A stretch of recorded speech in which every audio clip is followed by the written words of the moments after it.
Modern Day Overthinker podcast. My name is Colin and I'm your host. Today I have Reena Friedman Watts here with us.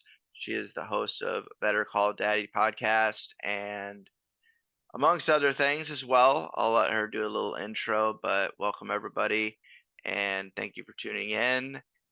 And I want to start by having Reena introduce herself and kind of give you a little background about what she does, and then we can kind of go from there. Thank you so much for having me. I am an overthinker, so I fit into that Awesome. category. I am a mompreneur of 4 kids, 15 and under now. Wow. Yes, I have 3 boys and a girl. They are all back to school, so mommy is now back to kicking ass and taking names. Freedom. I exactly, freedom. Mhm. I worked in I worked for an NPR station in college, which then led me to wanting to work in radio after that. I drove up from Purdue University to Chicago, interviewed for WGN, and then didn't get the job. But while I was up there, I saw a flyer in the same courtyard that Jerry Springer was looking for interns. So I yanked off the little phone number off the flyer, called it, walked across the courtyard to NBC Tower, and got through security and ended up starting 2 weeks later on the Jerry Springer show. So my That's awesome. first job, yes, Jerry, was the Jerry Springer show, and it honestly was the best time in my life, and it was quite a time to be alive. It was really the forefront of reality TV. Oh, yeah. So I went from working in a talk show environment for a couple of years. I went from intern to producer in 1 season, had the time of my life in my early 20s, and then I moved to LA. And in LA, I had to start all the way over because I really only knew one person. So I Mhm. went from working on pilots of shows to taking a essentially like a glorified secretary position to 3 very established producers and then doing a whole lot of networking to work my way back up to being a post-production supervisor on Nanny 911 for 3 seasons. I also was a field interviewer for VH1 and worked at E, and honestly, it was a great place to be in your 20s. Yeah, And I then, imagine. after that wild chapter, I met my husband online, 3rd season of working at Nanny, and I got married, had 3 kids in 4 years, joined corporate America for a bit, then tried the entrepreneurship thing, fell in love with that, and that brought me kind of to almost where I am today. I help people produce their podcasts. I've done like live in person shoots. I created a podcast of my own, and I now have 350 episodes of the Better Call Daddy show, which you were so kind to mention. Yeah, that's a Um, and good I'm run doing so far. freelance marketing. So, and I can do that all from home. Occasionally I have to travel, but I'm living that best life. Are you still in California then? I am now in Texas. I went Oh. from we've lived all over. I've actually had 3 kids in 4 states, so Mhm. Oh, wow. Is or your 4 kids, 3 states. okay. Is that because of, your work or your husband or Yeah, primarily in order to climb the corporate ladder, you have oh, to okay. move. Yeah, so my husband is a software architect, and he Got it. moved into the oil and gas industry. Yep. That's Texas. Yep. Yeah, totally get it. Yeah, a lot of things that you've done over the years. That is, quite the resume, and you sound like me, like, what I'm doing now is just, like, a bunch of different stuff, like, podcasting. I'm doing marketing on the side too now and, like, all kinds of things and staying busy, and I also still work my 9 to 5 corporate job, so, I'm just happen to be off today, which is nice. Got a bonus Labor Day, which is cool. So I'm excited about that, and yeah, it's podcasting is a different game. So, what made you decide, "Hey, I'm going to get into this"? And when did you have your first episode? Because I mean, you've had 350. So, have you been doing seasons, or do you just kind of go like on a schedule and just release them every couple of weeks or every week, or what does that what does that schedule look like? Well, since this is a podcast about mental health, Yeah, I will say that podcasting is therapy. Connecting with other people it and is. having a Mhm. shared experience has been really good therapy for me. I started about 5 years ago co-hosting someone else's podcast first. I Okay, was on this show called Next Level People, but okay. then one of the hosts' wives had a baby and went through severe postpartum, and so we it kind of fell off from that. But it really ignited something in me where I was like, "Ah, I love Yeah, these conversations, and it's amazing with technology what we can do today." So then I went on to work for a couple influencers. So I worked for a top podcaster. I was booking guests like Howard Schultz and Barbara Corcoran and Derek Sivers and like all of these big guests for someone else. And also I had worked in casting for America's Got Talent and a bunch of different court TV shows and divorce court. And I was like, damn, I know how to find good stories. Like I've been doing that for other people most of my career. So why can't I do it for myself? So it really started about 5 years when I co-hosted somebody's show. I was booking them guests. I was filling in on occasion. And then I started guesting on podcasts first, which I actually think is really essential. Like, if you want to start a podcast, first, like, be able to tell your story. First, go mm, guest on other people's shows yeah. and get comfortable doing it before you try to do it yourself. It's a good idea. It is a good idea. I did it the other way, but I I adapted, but yeah, I wish I would've done more. I think I was on one podcast before I started my podcast, and that was, like, a long time ago when people didn't even really know what a podcast was, so So it started there. And then after working for that podcaster and kind of getting insight into what made a good guest and how she was getting those guests and how I was getting those guests for her and her podcast cheat sheet and her teaching other people how to do it, I decided to do it during the pandemic, really at the start of the pandemic, like so many others. And at the beginning, I was like, well, in order to start ranking on these charts, you got to crank them out, right? So I did 3 episodes a week for the first year. I was a beast. I was insane. that is insane. Oh, man. That's awesome, though. I mean, Brett, that consistency is what it's all about. I mean, wow, I could not I was doing 1 a week for a while, and that was enough. And then I went down to 2 a week, and now I'm down to 1 a week, and let me tell you, doing 1 a week, you're able to research the guests better, you're able to promote the guests better, you're able to do a much better job with each episode for me. I mean, that's more Yeah, manageable. and once the releases, you could do a little bit more marketing and, like, clips and all that kinda stuff, and, yeah, I've noticed that's it's a lot easier too, and also being able to find the right guests, not just always scrambling and being like, "Oh, that's I gotta find a guest." Um, with yours, it was just I just got lucky because I found you online and through Facebook actually, and I was like, "Oh, this is cool. Another podcaster. She's doing something." And then I had like not without even like listening to anything, I saw like the description of like what you're doing and having conversations and having meaningful storytelling conversations. I'm like, that's perfect because that's kind of what I'm doing too. Just like the main theme is mental health, but like everybody's stories, like mental health is something everybody deals with in some way or another, whether they're diagnosed with something or not. I mean, everybody has a story or maybe even a relative or something where they've had to struggle beside somebody who's struggling or like dealing with like for example you've dealt with you've had multiple miscarriages that it takes a toll going to take a toll on your mental health and that's not necessarily like a diagnosis but that's obviously a traumatic situation and just trauma a lot of trauma that's what I've noticed the most is like so many people have some type of trauma in their past that they've gotten through and most people are that I've had on are open about sharing about that which is very awesome because that's what people want to hear because they can feel like they're not alone and they can relate to it. Yeah, for sure. I have noticed that mental health has honestly been the common theme through probably 99% of my stories.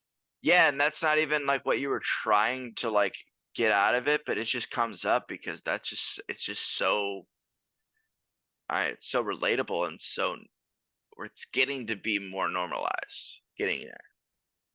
to talk about it. Yeah.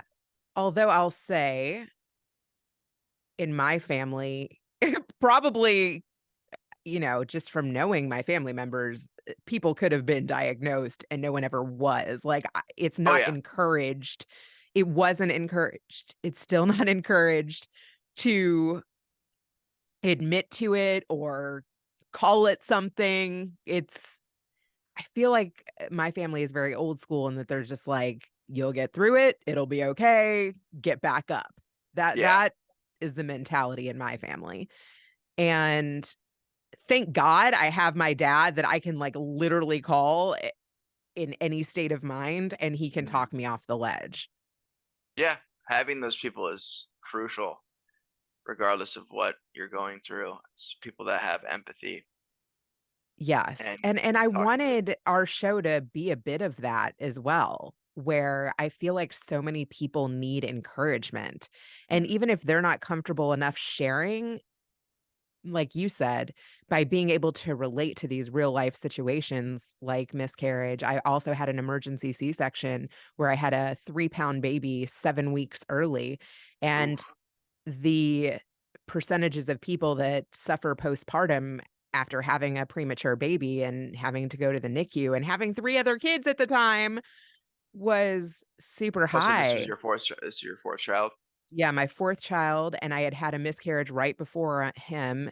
Um, I even went to the doctor one time and she was like, you know, "Here's some resources in case," and she was asking me how I was feeling, and, I took the paper, but I never called. But I think she could even tell from, like, how I was describing the crazy and my emotions that maybe I needed to talk to someone. I think that was her nice way of saying, "Here's some resources." Yeah, hey, just so you know. Yeah, totally get it. And Which I appreciate that approach. yeah, That's better. yeah, as opposed to like what would be a worse approach that you would say would be something that would be not effective with you? Well, here's something that I don't think is effective that I've seen, is, like, you take your kids to the pediatrician, right? Like, Mhm. every year for a back to school checkup. And starting, I think, around 12, around there, they have your kid fill out this survey.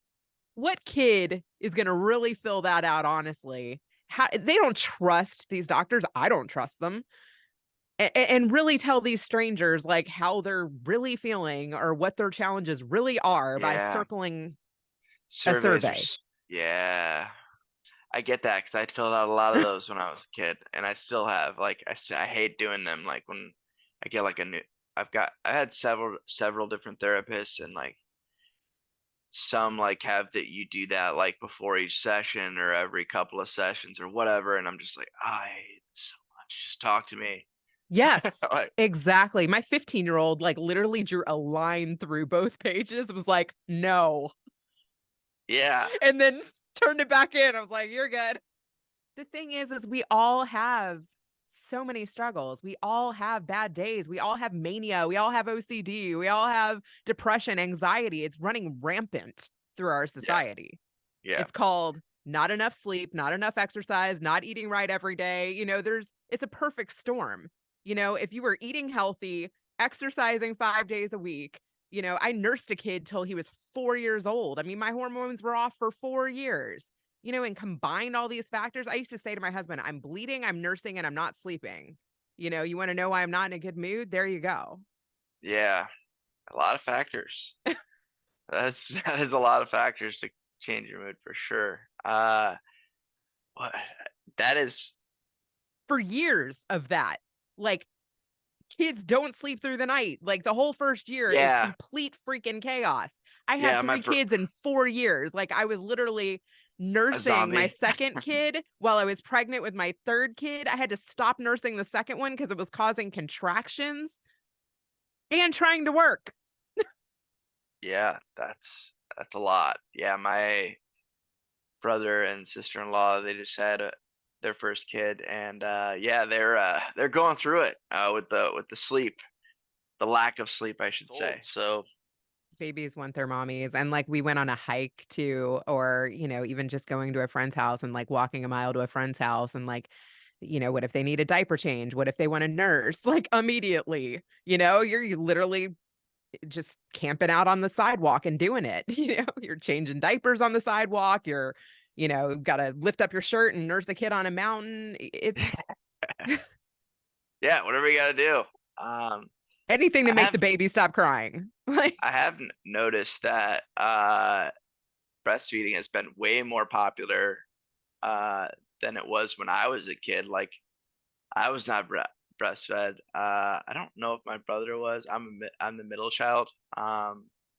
But formula was like a more popular. It seemed like I don't know, just because it was easier. I'm guessing, or they yeah. probably marketed it well back then. I don't know, but it seems to be more popular now because it's obviously more natural and beneficial. I would assume you did your research on that before you started doing it. My husband was a hippy dippy. He actually encouraged me to use a Okay. midwife and a doula Okay. for the first delivery, and that was super empowering to be able to do that. But yeah, like you said, I was just like planning on going in, getting that epidural, you Yeah. know. Give me the Th- drugs. Just yeah. yeah, I Make it was easy. thinking that, but he was into trying to do things naturally and with less interventions. And what's interesting now, because I've experienced both, one versus the other, is the healing with a natural birth. It for me was, and I was younger. Like with my first one, I had my first one at 28, but like literally not a stitch. And right afterwards, I could get up and go right to the bathroom myself. With Wow. the fourth one, yeah, that the first three were for the most part like that. My third kid was close to 2 weeks late, and they're like, "If this baby doesn't come out soon, we're gonna induce you." So I, like, went and got acupuncture. I was super stressed out, to be honest. I was working, Mhm. like, almost to the day until he came, and I was swollen, and I went and did acupuncture and, like, drank this, like, herbal tea and just, like, kind of relaxed, and literally he came the next day. I mean, probably he was due, but I did feel Yeah. like those things were connected. Like, sometimes we're so busy, we're so stressed, we're so swollen, we're pushing ourselves to our absolute limits, and if you just slow down and relax and you know, your body will respond Yeah. to that. Yeah. Because you're all tensed up, and yeah, your body Yeah. had to be like, okay, it's time. It's funny because with my first one, like, I oh my god, I just saw all my friends around me where their moms were coming to help, and I was, like, feeling jealous of that, and so I invited my mom to come and help, and she's not really the helping type. She just wanted to, like, be there for the pictures, and, I was so stressed out having her in my apartment. You made I it was like, worse. "Why don't you come back for the party?" I literally sent her Yeah. away and then went into labor the next day. I felt like, again, I was so tense, the baby wouldn't even come out. I don't know if that's true, but I felt like that. That I don't know. I wouldn't know, but it makes sense. I mean, I held the baby in for the right moment, I don't know. yeah, you're like, there's some people that like, I don't know if they do that because they're like, I want the baby to be born on this day, so I'm gonna hold. I don't know. Oh, you can't stop it. You cannot stop Yeah, it. I was like, you can't control that very well. That's one thing you can't hold in. Yeah. So four kids, and how many years? You said 5 years? Well, the first 3 I had in 4 years, but I also had a miscarriage after my first, and I'll talk a little bit about that because Yeah. I honestly, like, knew nothing about miscarriages. Like, unless it happens to you, you don't really ever talk about that with someone. And so I was having severe back pain, and I've like been in a couple car wrecks before and had, prior back pain, but I did not know what this was. It was probably contractions. And I had already gone to the doctor, had already heard the heartbeat, already knew I was pregnant. And I was like, something's not right. So Mhm. um, I was at my parents' house when it happened, and I just decided, because a lot of times when you have, like, back pain, if you take a hot shower, that will relieve the pain. So I went and took a hot shower and, it came out like in the shower and I didn't even know what that was. So I like picked up everything in the drain stopper, which is really gross, Yeah, yeah, and put it in a plastic bag. And then I was still having like such horrible back pain. I could like barely walk. yeah. Mm. I went to the doctor and then they told me what that was. And it was just after having a baby and going through, I don't know, people have their own stories. I don't know what is worse, but like just hearing that and hearing that alone, like I was literally like dropped off there. Um, and then sharing that with your family, like, how do you share that? Everybody already knew. And yeah, it was really emotional. I think my grandpa might have cried, probably my dad, my husband, and what was their experience. But I definitely had not heard myself cry like that. It was pretty traumatic. Yeah, it's a loss. I mean, it's like it's weird. Yeah, you're grieving someone you never got to meet. So there's that extra layer to it. So that probably makes it more tricky, I And would you assume. ask yourself bigger questions too. You're like, am I ever going to meet this baby? Like, what was that on a soul level? Why Yeah. did that have to happen? And then you're like, was Did I I do working something too wrong? much? Yeah. You start beating yourself up. You're like, right? Like, I had just traveled for work. Maybe I Yeah. shouldn't have flown. I, you know, things like Yeah. that. And other people say those mean things too. Oh god. Yeah, I can only imagine. I need to Yeah, pause for just a second, just because my mom's blowing me up. Hold on a second. no problem.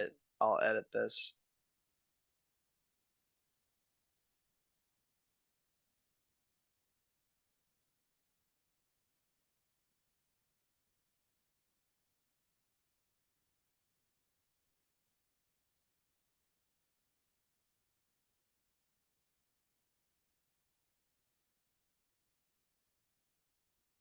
Okay. All right, we should be good. Uh, but yeah, I mean, that process, you said you've been through it a couple times, I mean, a few times. So was that the first time? Yeah, Or that was the first time, and then I had 2 healthy children, thank God, and then the last time or yeah, the second miscarriage, was after my 3rd kid, and I had I seen the baby on the screen? Yes, I think I had found out that I was pregnant and then gone back in, and then I think I saw on the screen that the baby was no longer there. I think I had started to bleed a little bit. Usually the bleeding is not a good sign, but what's interesting, so with the second one, I had to brace myself for the storm because it hadn't fully come out yet. Luckily, both times that it happened though, they did come out on their own, and that doesn't always happen. Like sometimes you have to have the rest taken out. yeah, So I went to the doctor. I got the bad news by myself again, which is the worst because these nurses, they see this every day and sometimes their they're numb. bedside manner is not necessarily as empathetic as it could Yeah. be. And one of the nurses was like, "Are you here for the like they almost said the word abortion and I was like, No. "No." 'Cause afterwards, you have to do a blood draw to see if your hormone levels are going down, because that's how they can tell whether you're Mhm. pregnant or not pregnant and how your body's adjusting or whatever, so I had to get a blood draw, and, the blood draw person isn't in the same room with the nurse, so they're just doing the blood draws, they're not yeah, careful with how they're treating the Yeah, they don't. patients. That really sucked. Like, that was like an extra dagger. Like, it just you're, like, having to do the walk of shame anyway of, like, walking through the waiting room of all the happy pregnant women with, like, their husbands, and then you're, like, the one it didn't work out for, and they asked you, "Are you here for an abortion?" It just sucked. Um, and you have to go home and, like, hope that it's going to come out naturally on its own. And so this time, the second time, I went home and just took some Advil or, a leave or whatever, and tried to lay down and relax and hope that it would come out. And it did. But even when it comes out too, it's sad and Yeah. gross, and weeks of letting your hormones regulate and processing it. Yeah. That's a whole lot. Uh, and as a man, I'm just like, I'm trying to understand this the best I can. I understand what you're saying, but as far as like, Are you like, that's a lot? Yeah. I can't relate to it though, you know? Uh, but I know, like I was telling you earlier, a lot of the people that listen to this show are women. So there's going to be a lot of women that are like, okay, yeah, I've been through that, or they can relate on some level. And And then too, like my dad even said, I think at one point, and not that he was being insensitive, but you don't want to end on a bad note. Like he was encouraging me to have another one. And oh man, yeah, I mean, I guess that is one way to and look at it. But that, ultimately it's my choice, obviously, oh, to duh, try yeah, or to have another kid. And I made that decision, but I did feel pressure, to be honest, to have yeah, another one. yeah. You're like, oh man, I don't want to go out on that. Like, I have to make up for that, or like cancel that out. That's a bad way to say it, It but sucks. It really yeah, sucks that, like, yeah, you have to feel like in some ways that was a failure. yeah. When it's really just life. I mean, it's Totally out of your control, I think. oh yeah, completely out of control. Unless you were like drinking and doing crazy stuff, No, yeah. then it's not. Yeah, then it's not anything like.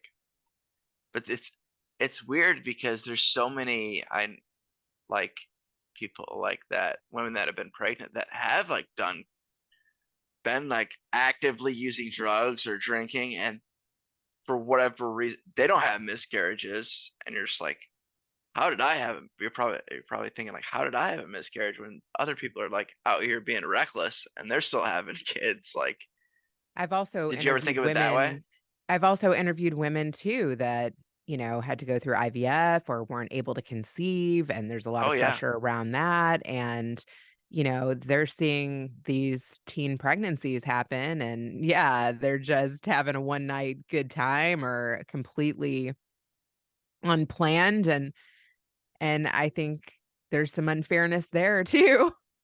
yeah, yeah. It's weird, and Some people have no problem getting oh, pregnant. Actually, I got pregnant pretty easily. Yeah. yeah. I have a friend of mine. I always joke with her. I'm like, I could just look at you the wrong way and you'll get pregnant. Like, she could just like. I was like, you need to shut the factory down at some point. Come on. Yeah, like, pretty much the first time we tried, I got pregnant. Yeah. Wow. Yeah. So, Did you know? Like, we I didn't know. think it was gonna happen that quickly or that easily, and, we Did wanted you to make try to sure. time it with like the cycle or anything, or you just that you're just like, eh, we're just gonna start So trying. that's an interesting question. We weren't like buying ovulation kits or like, I was 28, so we didn't feel super rushed. I wanted to make sure we had health insurance because, I Yeah. did meet my husband when I was a freelancer in, LA, and he was a grad student, like just Ooh, getting a job. Yeah. yeah, So, I thought it'd be good to have health insurance. But, decent you know, idea. Yeah. yeah, I mean, it was a night he like put out candles and, petals or whatever. And then, yeah, Hmm. we like know the night it happened. But what's That's interesting is, funny. Orthodox Jews go to a mikvah uh once a month. So basically you bleed for 5 days and then you wait 7 days and then you can be together. So you have to like dip in a mikvah, which is like a ritual bath before you guys can get it on. So you're together like 2 weeks out of the month, and then 2 weeks out of the month you're not. And so it's kinda like a guaranteed night of you're gonna get some. And but you're also your most fertile there. So you gotta keep that in mind. Oh, okay. So So we were you doing that practice. So okay? it sets you up for success, but if you don't want success, then you gotta think about that too. Yeah, you gotta But a lot of be women don't know their cautious. bodies. I personally didn't know my cycle like that until I started that ritual. So have you been, are you still practicing Orthodox Jew? I have mellowed out quite a bit. Yeah, What's interesting is Orthodox Jew light. Yeah. yeah, what's interesting is, I grew up kind of like conservative where like, my parents would go to synagogue on weekends, but they would drive there. They bought kosher food, but then they ate out. So it's kind of like a lot of mixed Yeah, messages. yeah. um, or they bought kosher food and then they cooked it all together. Like, Mhm, and they still do that, and that's cool, like do your thing, do whatever works for you. But when I started thinking about getting married, then all of a sudden they like wanted me to marry Jewish. And I hadn't dated Jewish like most of my life. So I'm like, why does it matter now? mm. And so I went on kind of an exploration of what Judaism meant to me. And, is that something that is going to matter for me in my life and in my future? And so I like kind of went on like this spiritual journey after I was engaged to somebody who wasn't Jewish.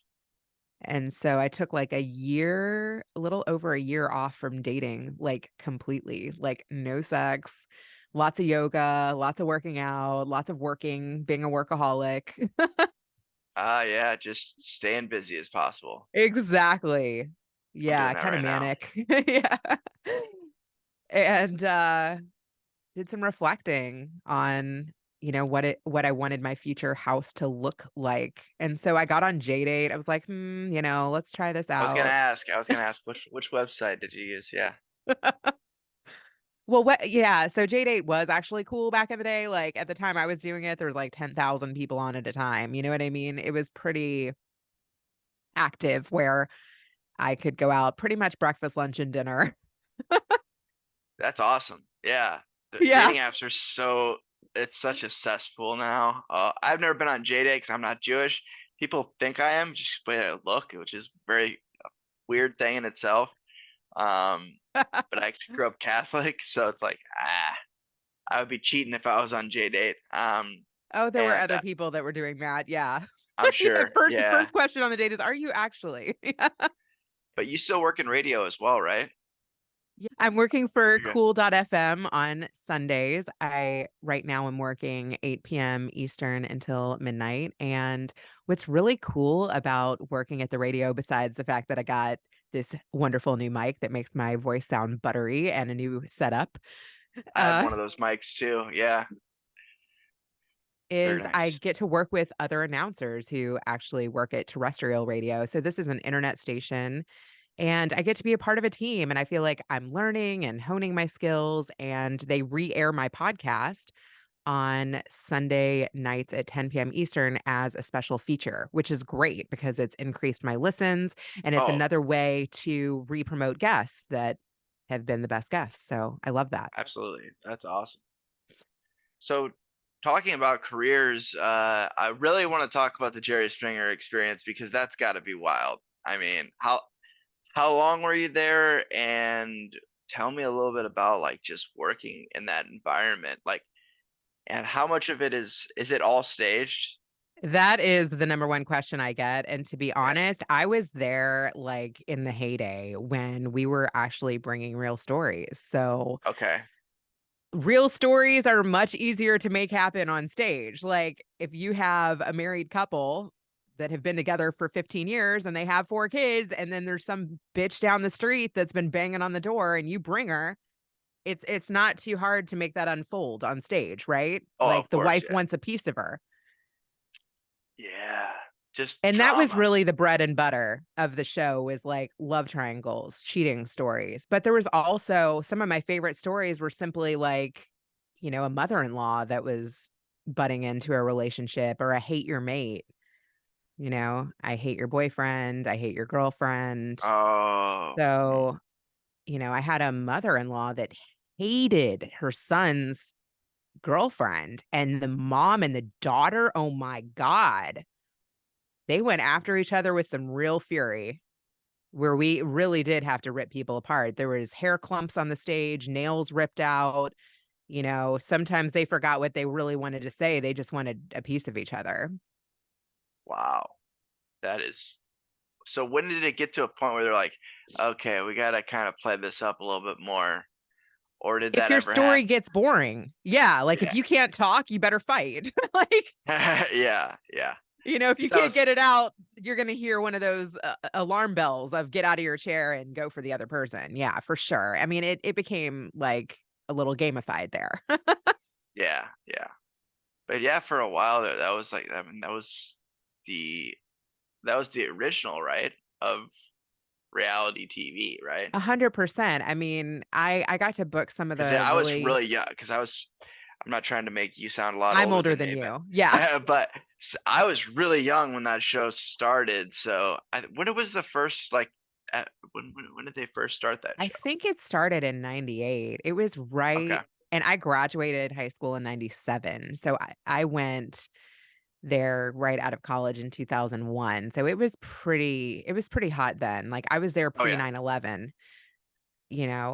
What's crazy is I actually worked on the show during 9/11. I'll never forget that because we had guests in town that we literally could not get back home. Like they couldn't get flights back home. yeah, And for yeah. months, we were having to put Jerry Springer guests on trains and Greyhounds and personal Every limos No if one they were wanted to close enough. fly. Nobody Yeah, wanted to fly. People were terrified to fly. You couldn't get a flight. It was madness trying to get these people to travel to the show. So not only did we have to like, get the whole story to agree to coming, but then we're like, how the hell are we going to get them here? oh, yeah, and that was all filmed in LA? Chicago. Oh, it was filmed in Chicago? Yeah. Did not know that. Yeah, it was an So NBC tower. So I lived in Chicago right out of college for 3 okay, years and then after Chicago I moved to LA. okay. I was in California for 6 years and then I moved back to Chicago, lived in Chicago another decade, and now I'm in Texas. Do you miss Chicago at all? I have a love for Chicago. I've spent a lot of time there. Actually, my kids' formative years were there. So I have a lot of good memories there. But I feel like during the pandemic, Chicago, to be honest, became a very divided city. Mm, Um, and taxes are insane and yeah, there's corruption and crime, and it just was not the same place. I mean, that is part of why we left. yeah, I totally understand that. Were you in the city? I have lived all over the city. Like, oh my God, we Okay, technically were in the city but closer to Evanston. okay, yep, But I yeah, know where my that is, yep. address was Chicago. My kids went to school downtown. My kids went to school, you know, um, in an area where if you went a couple blocks, it changed very quickly. Down by University of Chicago. And there were Okay, days where I was scared to let my kids go to school because of all of the violence and all of yeah. the yeah, It's and all weird of the because it's like news. it's pockets of Chicago that are just like, "Yeah, don't go there." Like, There were especially riots, and I'm like, "Do I wanna put my kids on the bus that day?" yeah. I just got sick of it. I never thought we'd move until the pandemic. Yeah. So you moved in during the pandemic or, like, right when it I started? feel like the pandemic is, like, long lingering, still Yeah, kinda going on. it's Might still happen lingering. again, Yeah, but we're I don't not even wanna gonna be talk about there for the next one. yeah, Texas is a little different It's approach. like a different country here. It is. Well, it's massive too. Like, Well, first of all, I like diversity. Second of all, there's lots of opportunities here, and yes, where in Texas are you? Like, I'm in which area? Houston. You're in Houston? Okay. I have a special love for Houston mainly because I'm such a hip hop head. Like, oh, there's so much good hip hop that has come out of Houston. Like, one more. I don't know how much you know about hip hop, but like UGK and like Bun B, like is a rapper that I really look up to. He's actually probably age wise, he's probably in his 50s, but they just like that. I don't know why I gravitated to that in high school. Like I started listening to like Southern hip hop. I don't know. Oh, cool. Well, I had subs in my car, so like they love bass down there. Um, and yeah, I've always had like a special love for hip hop. I've also done hip hop myself and record. That's another like creative thing I've done throughout the years. Like Cool. I have it, yeah. I just like to write, like, and writing like raps is really fun for me, and it's very be challenging. Um, Delivering them is the hardest part. Actually, is for like actually rapping what you wrote is the toughest part. But yeah, that's another been another outlet for me. That I'm.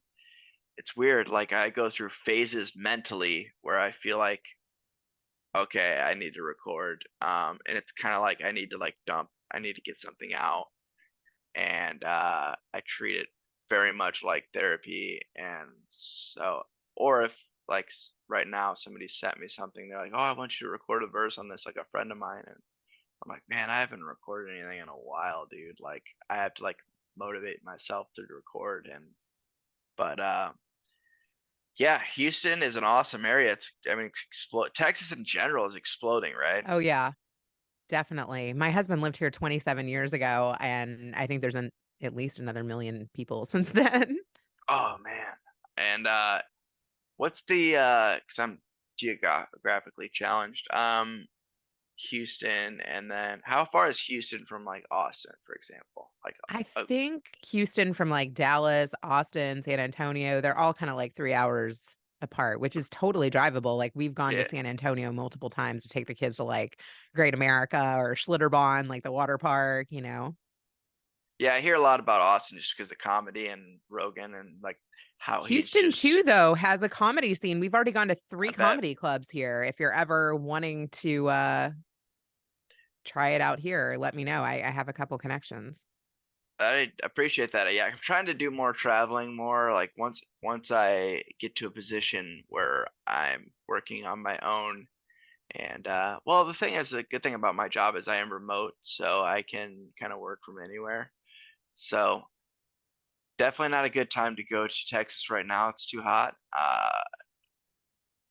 But yeah, probably maybe during the fall or the winter, I could probably make something work. I also work at for my day job is working for a benefits company, so October and November is insane. So we do enrollments and stuff like that. We're a third party, so it's like we're gearing up for that right now. So that time of year is just kind of like the Super Bowl, and like where everybody just like is working a ton of hours, and just like it goes by fast. But this will be my sixth one. I've been working at this company for almost 6 years now, which is insane to me because before like I would job hop like crazy. I used to like be all over the place, but that happens when you get sober. You actually kind of are more reliable and consistent. So You know what, too, though, as far as job hopping? I think job hopping is like figuring out what you like doing and what you don't like doing. yeah. Oh And I've yeah, done and that too. Like, I literally left one of the best opportunities of my life because I felt burnout. Like, I I know produced the somebody that did season the opener. same Yeah. thing. Yeah, Yeah. I produced the season opener, and they were, like, happy with me, and the crowd was going wild, and then one of the guests came up to me and was like, "How can you live with yourself?" And I was like, "Damn, I never thought about that." Like, Was kinda that on stopped me Jerry in my Springer or a tracks. different show? Yeah, You're yeah, like, "Damn, you're right. yeah, and it was like I had heard so many of these stories, and I had been pitting people against each other, and I was like, "Damn, I think I can work on something else now." Like, I've proven myself, I got into the Producers Guild of America. You know, I had produced an entire season of the show. I was an associate producer for almost an entire season of another show. So I decided to just move to LA and see if I could work on something else. And I luckily worked hard and was able Yeah, to. the work ethic's, I mean, key. Like so many people like don't have a work ethic. Like that is one thing. Like you talk about at your podcast, like you talk about your dad a lot. My dad, that's where I got my work ethic from. Like, just like that dude is like a machine. Like, it's ridiculous. Like, um, always doing something, always productively working on something. Unless there's like a game on, then it's time to relax. Like, if there's like a game on that he needs to watch. Other than that, like he's doing something.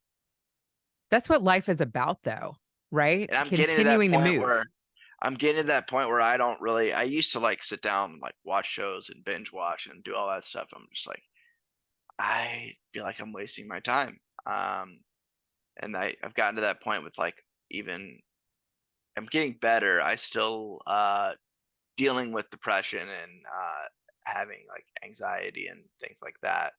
I do have issues with, like, oversleeping and sleeping in, like, on the weekends and stuff like that or days off, which is why I wanted to schedule this earlier because I was like, "That makes me get up." Like, doing things like that, like, forcing me to have, like, accountability. Otherwise, like, I don't know how late I would have slept today, but, doing things like that because it's just a way for me to escape, but I beat myself up for it because I know I'm like, I don't want to do that. I want to be getting up, being productive, doing things. I have so many different things to work on, so many irons in the fire, like with the podcast, with stand up, with starting my social media. I'm doing social media marketing. Is that kind of what you're doing? Yeah. Um, yeah. So trying to help people with social media because in my area, I mean, where I'm at, like if you're said you're familiar with the Quad Cities. So with the Quad Cities, we are not a small it's not a small area, but also at the same time it's not a big area. So like something that might be going on in Chicago, like that's new, we won't hear about it for like we won't start adapting that for another like 5 years. So we're like 5 to 10 years behind. So like doing social media marketing for people, like people are just now realizing that, oh, we need to use social media way more than we are right now. And I actually tried to start this company like 6 or 7 years ago, and I mean, it's one of those things like I can't change. I didn't succeed back then because I was not in the right headspace, but now it's like I'm trying to figure out what I wanna focus on because there's so many things people need help with. Oh, yeah, definitely. And it's So I just might have to talking pick your about brain on it.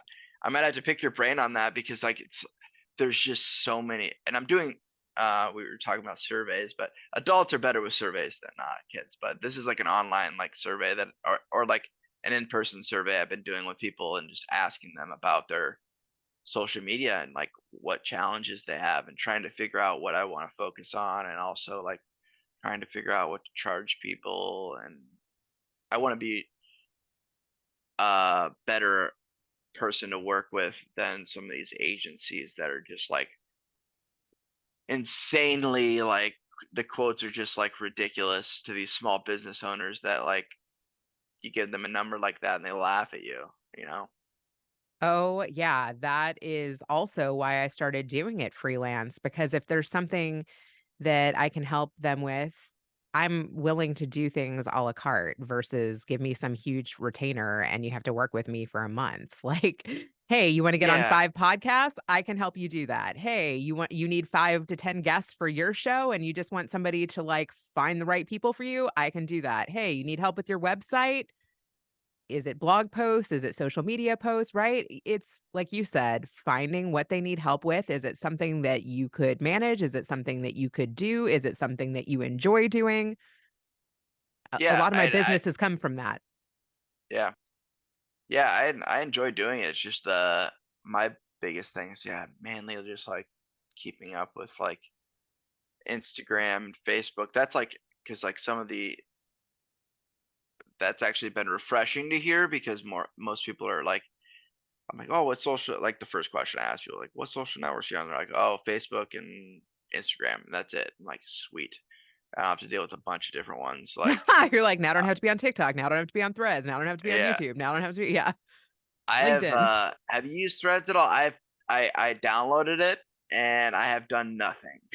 So, just because I'm like, "I'm on everything else," I'm like, "I don't need another app," but I kinda wanna mess with it because I'm intrigued. That's kinda how I was with TikTok, like, when TikTok started getting popular and I started hearing about it more, I'm like, "I can't do it because I don't wanna get sucked in," and then I was like, I now I, like, love TikTok.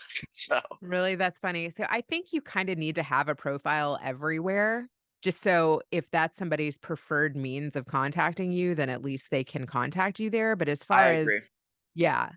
But you focusing on like around the Quad Cities, like if you bring up TikTok to a lot of people, they mostly if they have it, they don't post on it or they don't use it at all, or they're like me, like the way I was, and we're like, I'm good, I don't need any more apps, or they're like, I don't want China stealing my data, or they're on that page, you know. I have to say my daughter got kicked off of TikTok because she is not of age, and then TikTok wanted her to present an ID, and I'm like, "There is no way you're taking a picture of my ID or an ID for you front and back and sending it to China. Thank you and no."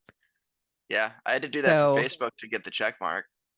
heck no. I was like, "Make videos on your phone if you wanna dance, and don't use that app natively." Yeah. That is a misconception about TikTok though. Like for kids, yeah, like the dancing and stuff like that, but like there's so much more to it than that, as you know. Like Yeah. I'm there's different realms and like worlds of TikTok. Comedy Um on there is amazing. I love the that's reaction videos. oh yeah. I've been doing I actually if you I don't know if you've seen my TikTok yet, but I was doing more reaction videos. Those were like actually really fun. Like I would react to like women who were just on there like that were just like super hot and like barely doing anything, and then I would just react because like it was just an easy target, and other women just loved it. I was just like, all right, I gotta keep doing these, and I fell off a little bit. I've been posting more like stand-up clips, um but also at the same time I gotta watch it with stand-up clips 'cause I don't want to put too much out there because then if you come to the show you're just gonna hear the same thing. But I also wonder that. I was thinking, like, because 'cause we're getting yeah, ready to go to Austin soon, and my husband was looking up a comedian that's performing around when we're gonna be there, and I'm like, "If you watch his whole set online, like, we're literally gonna hear a repeat performance." who is it? Forgot. Well, It's not Rogan, it's not, no, no, no, it's no. at the mothership, though. Yeah, that's I just wanna check that place out. It looks really Me cool. too. Yeah, my I'm actually opening for a guy, at the end of the month who's been on, have you heard of Kill Tony? I love Kill Tony. Yeah, yeah, yeah. Oh, yeah, this is, he's so funny. Hinchcliffe, yeah, He's such a good roaster, but, he is. yeah, but I've got a guy, his name's Mean. He has been on there twice. He has a golden ticket actually. Oh, Uh, nice. yeah, so he can be on there whenever he wants. And I'm opening for him at the end of this month actually. Yeah. Congrats, that's awesome. Yeah. He's only been doing comedy for like a few years. Like he was like really new when he went there. That's the funny thing about that show is like people just sometimes it's their first time and they just go up there in a minute and kill and you're just like, wow. And then you got people that have been doing comedy for like 4 years and they bomb and you're like, oh yeah. It's not as easy as it looks. Me and my husband took improv at Second City together just for, like, date For night fun. for Yeah. fun. Yeah, and it's impressive when somebody can get up there and just nail it in a minute. Yeah, a minute's a I that have respect for that. I've never done a minute, I've done 3 minutes, but yeah, usually it's, at least 5. Like last night I did 6 or 7.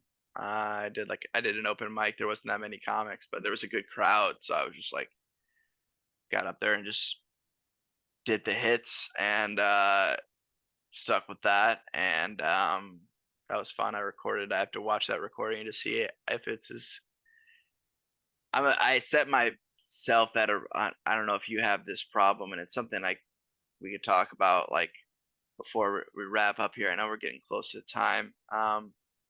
This doesn't have the thing about Zoom. It doesn't have a timer that I can see. I thought it did, and I screwed that up. I apologize. But I haven't used Zoom in a while for podcasts. But I set really, really high expectations for myself, like almost unrealistic, like to the point where like if I do well, I still don't think I did well. Like there's always that part of me that's like, but you could have done this, you screwed that up. Like I don't look at myself with I can do it with other people. I can look at stuff like oh, you did a really good job at this. I'm like, have a glass half full approach, but when it comes to me, like, I just am my own worst critic. I don't know if you have that issue or not, or can relate to Definitely. that, but Definitely. it's Even after I have, like, a super amazing phone call with someone, like, I yeah, just had a pitch meeting yesterday with a very important, exciting project that I'm potentially yeah, working on, and I felt in my gut that it felt so good. Like, I felt like the 2 people that I connected, it went really well. But I still needed to hear it from both parties yeah, you need that before I validation. trusted it. I Yeah. always need validation. I'm a words of affirmation person too. Yep, yep, yep. Even when I feel like I knock it out of the park, I want other people to tell me that. I wish I didn't need that. Yeah, I was lucky enough, at first I was like, "I don't know how I did." I heard a couple things, like, other comedians, you never know if they're just, like, being supportive or not, if they tell you, like, "Hey, good set, man," or if they're just saying it or if they actually mean it. But I walked out last night and, there was a couple that were sitting up front, and they said something the guy said something to me on my way out. I was like, "Oh, okay. I didn't do that bad." And and he meant it too, I could tell. Because he was a part of my act too, because he was sitting up front, so he kinda I opened the wonder if door for some me. of these bigger comedians still need that. Yeah, I bet. Yeah, I could it'd be weird if they didn't. Like, do you ever get to a point where you're just like, I freaking know I'm good? Yeah, so I do know some people like that, but, like, I feel like people who are naturally, like, gravitated towards this, like, this was, like stand-up comedy just made sense to me to do because I've always been someone that's been, like I'm not always, like, the funniest guy in the room, but, like, if you get me going onto something, it's just, like, it's over, like, and I was always a class clown, I love the attention, it I was want to hear some stories now. yeah, I got kicked out of class once a week, at least, minimum, and because because I could not just let like if a teacher said something and there was like a way for me to make a joke out of it, it was happening. I couldn't I could not help myself. Like especially like oh health class, like when we're talking about sex and stuff, they might as well have just left me out of that whole lesson. Like just because I love when my kids come home and they're like, yeah, so and so totally yelled penis today. I'm like, oh yeah, the that's penis yelling game, that was a classic. Yeah, friends of mine did that. Who could yell the or like loudest? threw a class plant at the wall or Yeah, wild stuff. but that's like Yeah, the best memories. There has to be a little of that. yeah. I remember I got in trouble I'm once not for admitting to some anything here, by the way. yeah, yeah, yeah. I got in trouble once for something I didn't do though. So somebody threw an I think it was an apple at somebody at lunch and it hit him in the head and it like exploded like uh and I was definitely right there and saw it, but I didn't throw it. And the dean at the time brought me into the office and was like, "I know you threw that apple." Like I'm like, "No, you don't," because I didn't. And I was just like, "You know me. I've been here a million times. I'll tell you if I did it." Like, I'm not gonna lie to you or try to say like I've always been pretty honest. Like, I don't really try to hide stuff like that. Like if you got me, you got me. But I was like, "No, like I did not do this." And I'm like, "You know who did it. She was afraid of this kid. Like this kid was like uh a kid that he was intimidating. Like I was always cool. That's the thing with me. Like I'm always like people are like, intimidating can be intimidating and I'm like I can always get through that barrier to them because I can get through it to them with comedy. I get through them by making jokes or saying something funny and they're like, "Oh, this guy's all right." And if you can make somebody laugh, like it's it's game over. You're gonna be on their good side. And I'm on a lot of people's good side that you don't want to be on their bad side. But yeah, I didn't get in trouble eventually. I stood my ground because I didn't do anything. I don't think he ever got approached for it because she was just so scared of him. It was hilarious. I'm surprised. This was towards the end of lunch. Otherwise, there would have probably been a food fight. We actually tried to do a food fight on our last day of school, seniors, like as a senior prank, but nobody was able to keep it a secret. So there was like a million, not a million teachers, but there was a bunch of teachers in there, and they were ready for somebody to throw something. I was like, Darn. Somebody should have like been brave. yeah, I thought about it, but I was like already on thin ice anyway. I think so, and I didn't want to like. I was on the baseball team. I didn't want to get in trouble with that too, and no. See, that's a thing that I feel like is kind of missing in school today is they've cut breaks in between classes and they're so strict about a short lunch and they say you're in school to learn, but I'm like, you're also, I mean, maybe this is like my bad parenting, but I'm like, you're also in school to have friends. And like even my 10-year-old said to me, like, can we get to school a little early this week? Because I just want to talk to my friends before I have to go Yeah, into class. yeah, exactly. Yeah, uh, yeah, it's yeah, so many good times of just like being able to like hang out at lunch or. But I was never early for school. I was always after school kind of guy. Yeah, and doing like extracurricular stuff and yeah, that's weird that they. I understand like because obviously the teachers and the people who work there just want to get shit done, but they got to look at it from the other perspective as well. Like human interaction in general is not good right now. It's not going well. Like us doing this is not normal. Like having this conversation for this long period of time. And that's why I like doing the podcast because I like having conversations like this. Sometimes it's the only like lengthy conversation I have in a week, which is insane. But Yeah, same. it's like that's another reason why I keep doing it is for myself just to have those conversations with people and be able to communicate the old fashioned way, even though we're doing it through a computer, but still, like it's so weird. Like people don't and you having kids, I mean, the way they communicate is just so weird. Like Well, to one thing me, that I realized during the pandemic too is like so much of the stuff that we create unnecessary stress over. Like I have a son that's a lot like me and he's a perfectionist. I'm at mhm, like a recovering perfectionist, yeah, workaholic same. type. He was like, I am putting so much pressure on myself to get like he got straight A's last year, but he was a little insane around it.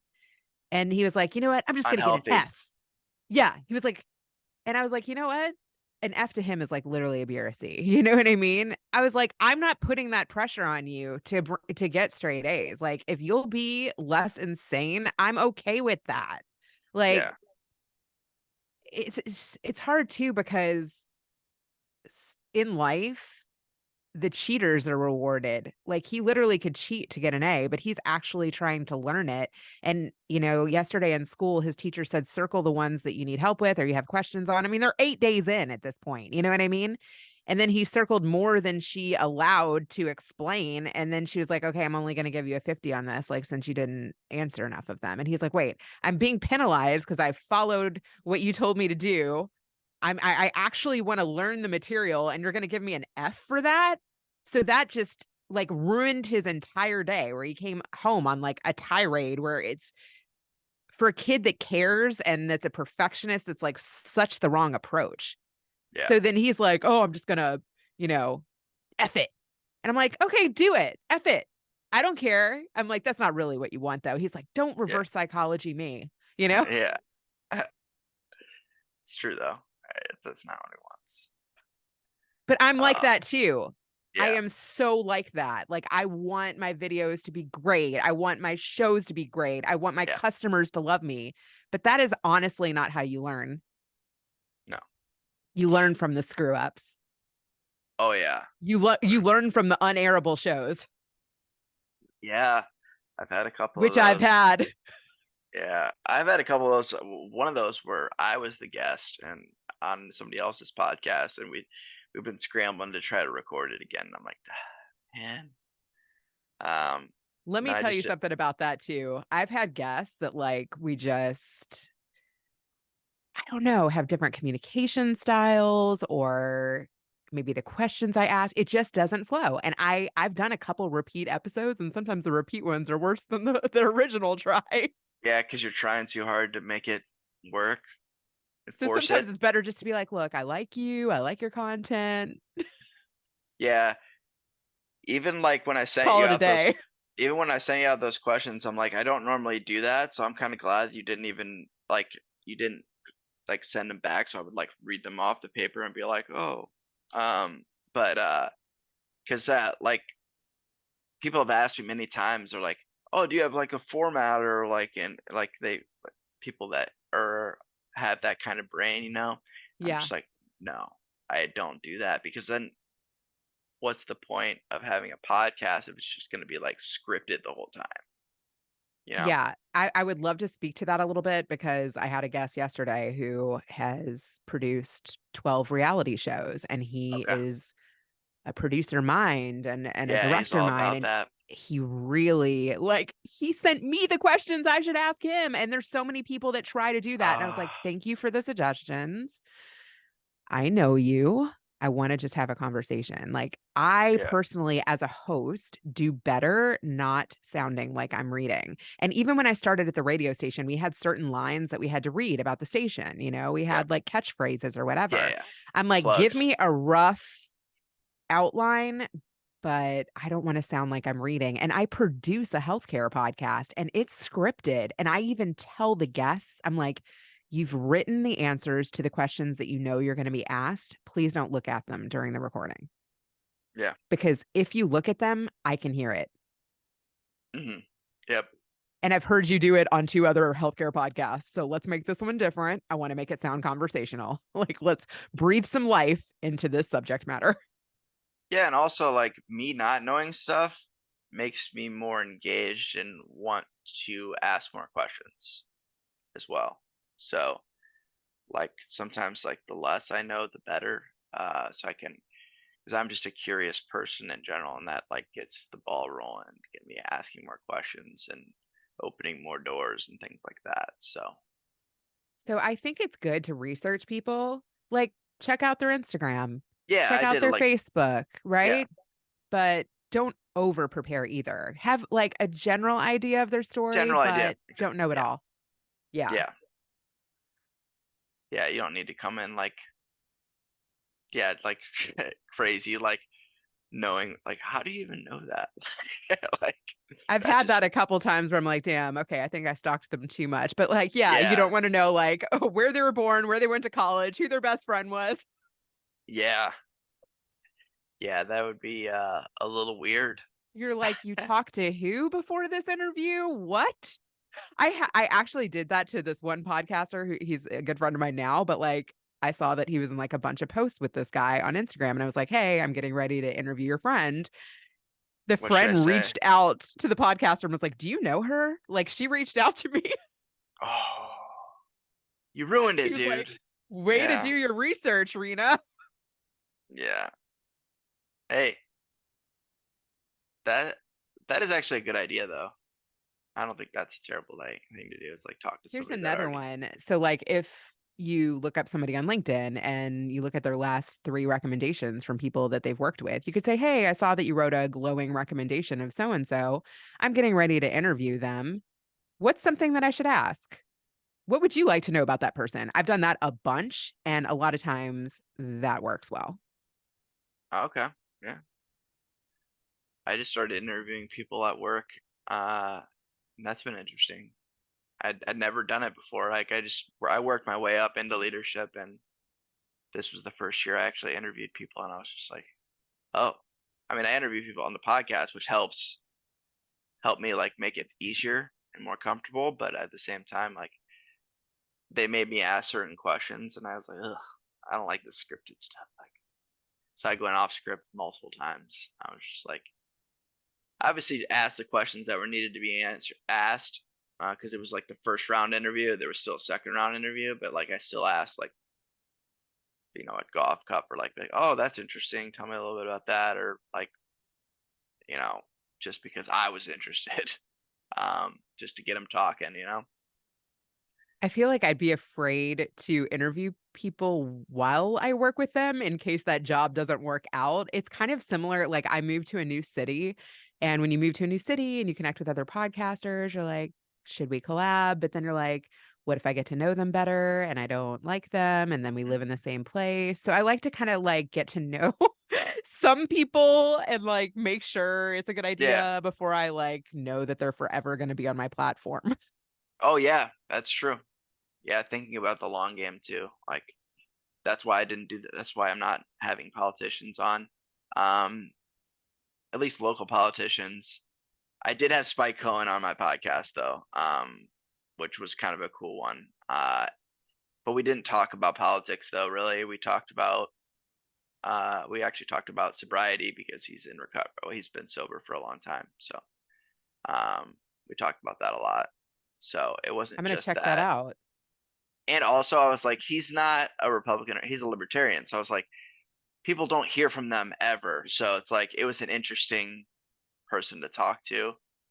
But yeah, when it comes to like, I was like, I already turned down one mayor. I'm not a mayor candidate. I can't just let the other one on. And if I do, I have to interview the other guy. And like, I don't want this to be a political podcast at all. So, but that was just a wild. I didn't like. It was one of those where you send an email like just for the hell of it, just to see if they respond, and or a DM or whatever. Like, hey, you interested? And yeah, they reached out real quick. I'm like, hell yeah. Like, I did not think that it was just like I just like threw out a line. It's like I don't know if I'll catch anything or not, but you never know. Like that's one thing I need to work on is I don't ask people enough. Like I don't reach out enough to ask people because I'm like, they're not gonna do it. Like I put in my head, like, why? 'Cause I know better. I know like that's how you get the good people on your podcast is by asking. You have to ask the question. They're not just going to come to you and be like, "Hey, can I be on your podcast?" Unless it's a huge podcast. Unless you're like, on like a weird, crazy Rogan level, no one's gonna be like, "Hey, can I be on your podcast?" Unless like they're like a friend of yours or something like that. I have friends that ask me sometimes. I think you should literally throw a line out to Rogan today. Yeah, I'm gonna throw out a lot. You know who I really want to have on that is like would be like I would lose my shit would be Theo Von. Like that's the comedian Theo Von. He's been on Rogan before, but he's had his own podcast. He's a comedian, but he's just so relatable. Like some of the stuff he talks about, he's also, in recovery and he loved some of the same substances that I loved, and also and he's a comedian, so we talk about that too. And he's just like a very open book. And his I don't know if you've ever checked out his podcast. It's called This Past Weekend. I watch a lot of the clips because I don't, when you produce your own podcast, you don't really have time to listen to other people's podcasts like in full. So I will just like watch clips, and that's why I started doing video so I could put out clips because that gets people engaged. Or some people just only watch your clips, which is fine. Yeah. I think that if people see enough of your clips and enough of your clips that they relate to, that Then eventually sends them yeah, over to long form. yeah, yeah, you have to get it a few times. Yeah, because I've eventually watched one of the long forms. Like, cause it got pulled from YouTube actually because he had Roseanne on. I was just going to say, I literally reached out to Roseanne last week. I've been listening to her podcast. She interviewed Alex Stein, who I interviewed kind of before he like majorly blew up. He's like her guest 9 or something. So I listened to that episode and then I started listening to a couple other episodes because I freaking love her. I've loved Oh her yeah, since I was a little girl. Like I watched yeah, the Roseanne show with my mom yeah. She's an and icon. I freaking love her. And so I signed up for her newsletter, which I barely ever do. Like, Yeah, I hate spam, me too. but hers are short and they really just link you to her episode. And I I need to responded to start one doing of her something like that. emails. I responded to one of her emails and was like, even though your audio wasn't the greatest because you were in Hawaii at the time this one was recorded, that didn't even bug me. I freaking love your podcast. I love how you think about humanity. And I wrote her back and I got a response. She just said, I don't even know if it was her. It could have just been her team, but she said, thank you so much with a heart from me responding to her newsletter. So then I was like, Mm, ooh, somebody responds here. Noted. You know what I mean? yeah. And that's how I've actually gotten hard to reach people too, is I'll test different means. I'll sign up for their newsletter, I'll @sign them on Instagram and share them in my stories. I'll share their content in my Mm, stories. I will comment on their content, see if I get any replies, and then make notes of, did they look at my story? Did they reply? Did they reply to a newsletter? Do they have an email?